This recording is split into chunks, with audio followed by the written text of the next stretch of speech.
Hi, this is David Williams here. I am joined by Charles Johnson today. Good morning, Charles. Good morning, Dave. It's good to be here, man. Yeah, and I'm glad to have you. What I want to start out with you doing is just telling people a little bit about who you are and what you do. And then when we finish the call at the end, I'll give you another opportunity in case you missed something. If you've got a website or if you've got any of that information, you can share some of that now. At the very end, you'll have more time to share that. But go ahead and dive in, let people know who you are and what you do, and then we'll get started in this. Okay. Well, again, thank you for the opportunity to be a part of this and have an opportunity to kind of sit down and talk with you a little bit. But I'm Pastor Charles Johnson, also known as the Successologist. My wife and I pastor a great church here in the area. We've been pastoring 16, 17 years, a great group of individuals. I kind of run away from the term coach so much, but I call myself a successologist. I help people take their life from good to great and from great to phenomenal. So that's a little bit of what I do. And I count it an honor and a privilege to be able to do it.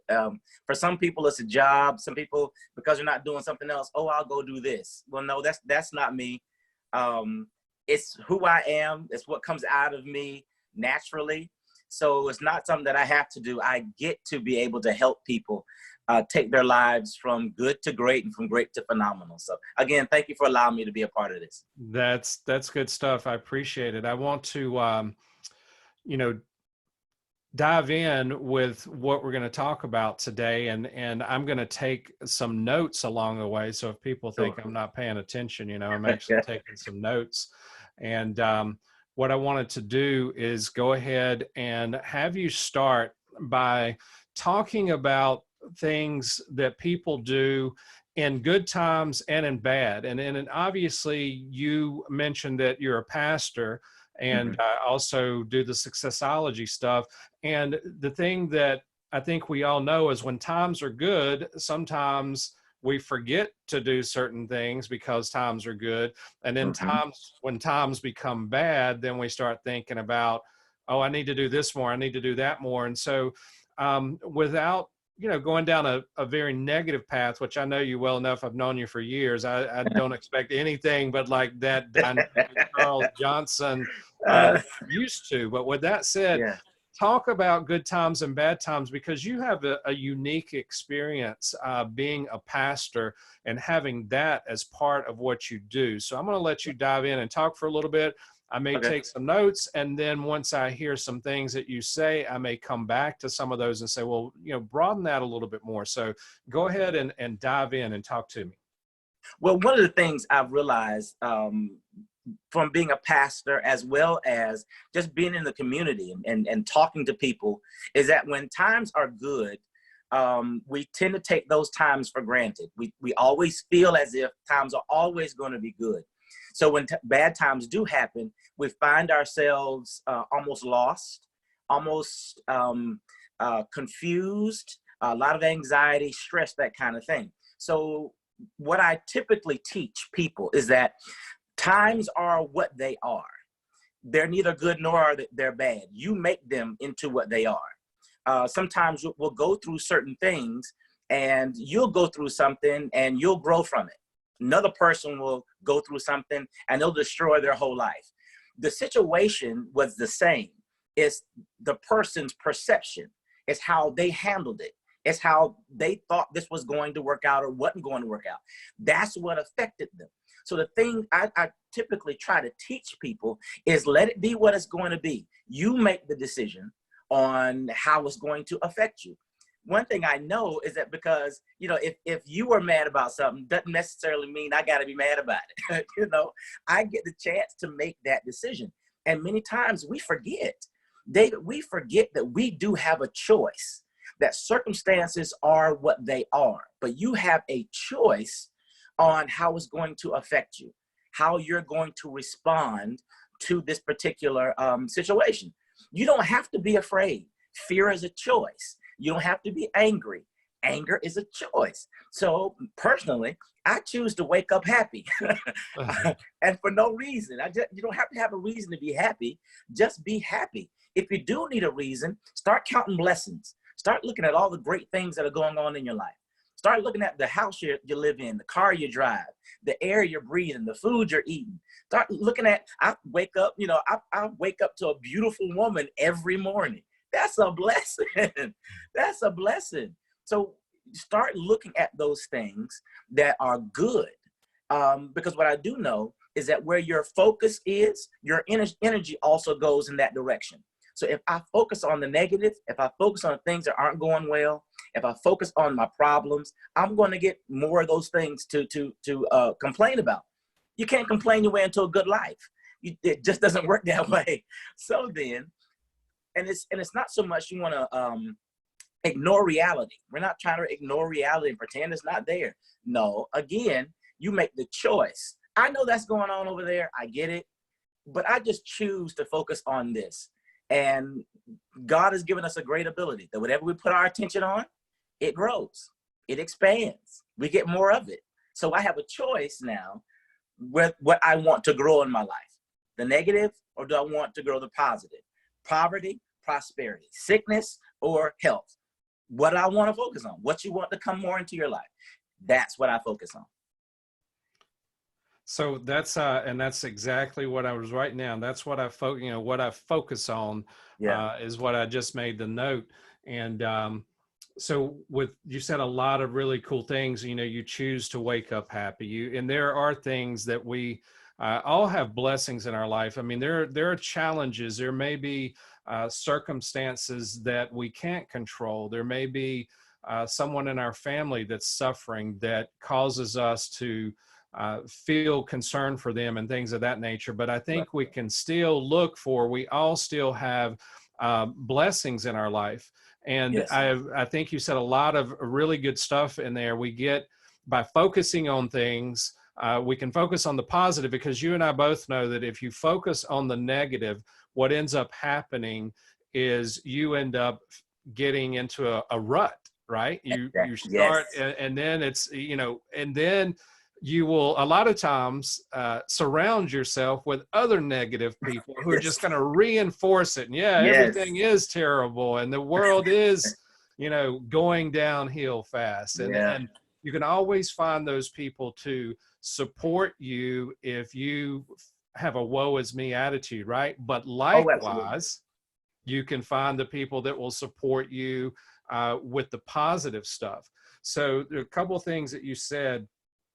Circumstances are what they are, and you have a choice. So currently, we've got some circumstances that are beyond our control, and they're unfortunate, and they are what they are. However, we have the option, and that's one reason I'm doing what I'm doing with this, is trying to bring a message of hope. So talk about that message of hope and choosing, like, some of the things that you're doing right now to focus on during these challenging times, as well as some of those things around you. And I know your wife as well, and both of you have that contagious, smiling, upbeat personality. And that's the way I've always known both of you for the years that I've known you.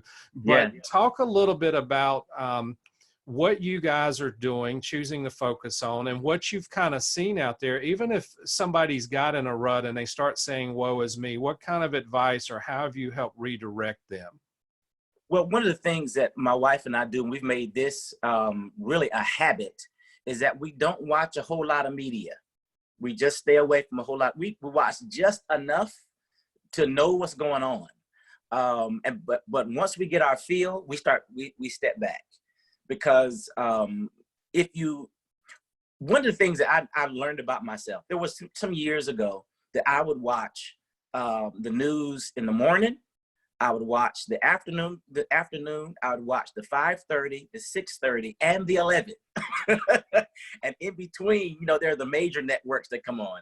And so eventually I found myself being upset and fearful about all types of stuff. And I realized Napoleon Hill calls it the susceptibility to negativity. Susceptibility to negativity. What he was saying was, how much are you opening yourself up to negative things, negative conversation, negative music, negative TV shows, movies, or whatever the case may be. So my wife and I, what we decided to do is not allow anything negative to be spoken. Nothing negative, no negative social media, negative phone calls till after 10 a.m. because we get up before 10 a.m. So it gives us a chance to get our stuff going before we start letting in a whole bunch of stuff. And when someone starts to get negative, especially during some of the things that we're going through right now, we always point to the positive. I get it. I get it. There's a lot of this stuff going on, and I know it's affected a lot of people, but look at what's really going well over here, especially, David, with some of my business clients. I'm trying to help them realize how creative they can be right now. Trying to help them realize this is a good time for you. So I see what's going on over there, but let's focus on your own personal mindset right now. Let's build that, because fear and creativity cannot exist in the same space. Fear and faith can exist in the same space. You have to choose. So when I get people coming, you know, it might be relatives or friends, and all they want to talk about is that, all they want to talk about. Either I redirect the conversation, I bring up the positive side of the negative that they're talking about, or I just leave the room altogether. Those are typically the things that I just leave the room altogether, and I listen from another room to see if the conversation changed. Then I'll come back into the conversation again. But again, it's a choice. What I've realized that most people, Les Brown says, most people are consciously unconscious. They're not even thinking about what they're thinking. They're not even thinking about what they're saying. So we have to learn to pay attention to our thoughts and pay attention to what we're saying and pay attention to what we're thinking. And the initial reaction is, oh, that's hard. Oh, how can I do that? Well, everything is hard until it's not. It becomes a habit. You know, when you first got a new job, you know, driving to that job, to that location was probably a hassle. You had to, you know, pay attention to the street signs and watch traffic and make sure you turn the right place. But once you did it over and over and over again, it got easy. Now you don't need GPS anymore. Same thing with anything else you do. Paying attention to what I'm thinking, because you're right.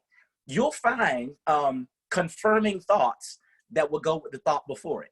You can think your way right into being sick. You can think your way right into being mad. Right now, David, if I asked you to think of a conversation or an argument you and your wife had 6 months ago, and you start thinking about it, and we'll start seeing your face get flushed, and we start seeing your eyebrows kind of crunch up, and, you know, because you're reliving it. You're going back to it and you're reliving it. So if you can do that going backward in a negative sense, certainly we can do that going forward in a positive sense. I'm going to be okay. Things are going to be fine. Things are going to work out. And again, I'm not trying to say ignore reality, but what I am saying is make the choice. So when people come into our house, we say, okay, now what we're talking about, what we're doing, you know, where this is going to go, because we're just not into it. We're not into a whole bunch of down energy and down conversations and drama and what's not right. So it's a habit for us. It's what we do, and it's who we are. Man, that was some awesome advice. I really loved a lot of what you said in there, and it's worth definitely listening to more than once. There's, you know, you said things about making a choice and making decisions to keep yourself out of those situations. You know, you had said previously about making a choice, but then the dialogue that you just had there, now you continued on with making it a habit, making it a choice, deciding, because you and I both know that if you watch 5 hours of news a day, on top of spending your afternoon watching soap operas, that you're going to have, and then the negative social media side, which Yes. is one reason that I personally haven't been active on Facebook for some time, because of how that used to be. And I just removed myself from that. Now, some people might argue, well, there's a lot of positive and there's a lot of good and a lot of updates. Well, Brenda, fortunately, stays updated and connected to a lot of people we know, so she can let me know some of those highlights. Now, I am active on social media, but I'm also cautious of not engaging in some environments, except on the faith side. Every now and then I'll stand up for my faith and get into some stuff that I've found to be fruitless at the end of the day. And even that will drag you down. But you gave some great advice. You and your wife have made some choices, and then you try to redirect other people. And there's only but so much, as you know, that you can try to redirect people on certain type of things. And so you gave a lot of great information. What I'm going to do now is just reel us in to pull us home a little bit, share any closing thoughts. And then once you share those closing thoughts, I will give you an opportunity at the end to tell us again who you are and what you do. But go ahead and dive in with some closing thoughts that come to mind based on what you've already shared, and how you might want to just encourage people with some final tips before we wrap up. Well, one of the things I know that I want everyone that's watching to remember, it's all about mindset, and it's about choices. You absolutely, positively have a choice on how your day is going to go, how your life is going to go, how your health is going to go. You have a choice, and that choice starts with a mindset, and mindset is developed through habit. So if you can develop a better habit, you can develop a better life. Now, in order for you to develop a better habit, you have to recognize the bad habit. And the way you recognize the bad habit is that you say to yourself, is this getting me the result that I want? Is this making me a better person? Is this making my relationship better? Is this growing my business? And if it's not, if that habit isn't getting you there, then that's the habit you need to start to change. So one of the things I do, and I've made this a habit, and it takes a moment, you gotta practice. It takes some time. But one of the things I started doing that helped me wake up deciding to be happy is that when I get out of the bed in the morning, very first thing I do, I go to the mirror and I tell myself how much I love myself. I tell myself, Charles, you're a good guy.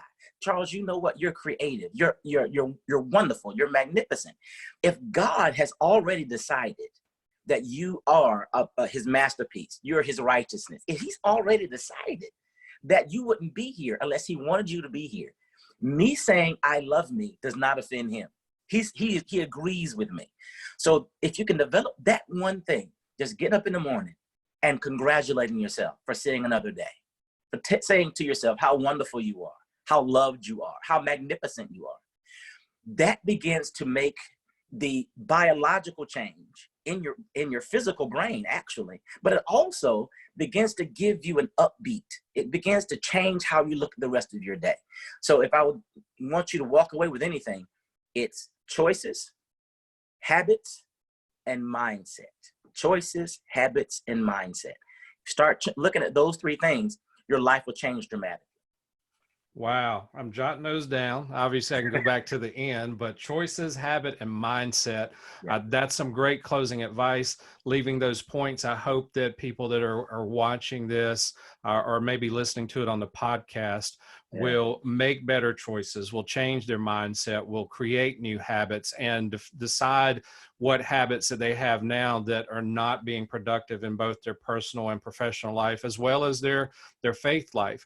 So I really appreciate you joining me today. What I want to do is let you wrap it up again with who you are and what you do. If you've got any additional information that you want to toss out there, if there's a website you want to send people to, feel free to do that. So I'll let you bring us home, and then I'll close us out with a quick goodbye once you're done. Okay.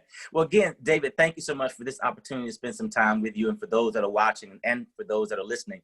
If you want to find me, you can find me on Facebook at Charles Johnson Page 2. You can also become a part of our little community called Mountain Movers Worldwide. That's also on Facebook. On Instagram, you can find me at @the_successologist, @the_successologist. Also in the process, working on a website. It's called Mountain Movers Success School, mountainmoverssuccessschool.com. You can go there. You can find out some more information about me. You can become a part of the Mountain Movers Success School. Also, if you want to call me, you can. You can reach my office at 919-228-9679. 919-228-9679. Thank you, David, for this. Thank you, sir. Thanks, Charles, for joining us. Have a fantastic day.